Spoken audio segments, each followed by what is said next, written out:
silang tatlo, umuulan dito, malamig. Hindi sila pwedeng lumabas. Diyan lang sila matulog. Sobrang lamig eh.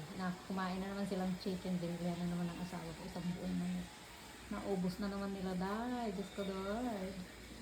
Ang lakas nilang kumain. Yan, lakas-lakas nilang magsikain. Ubos na naman nila isang buong manok.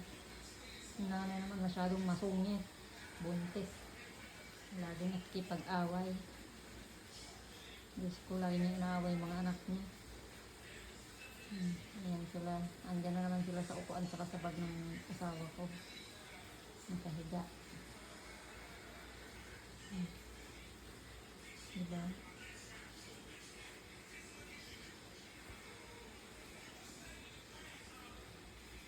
Diba?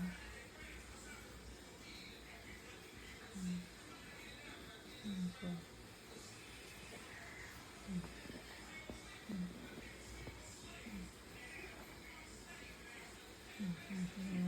Princess. Doon gusto niya sa mga kapatid niya.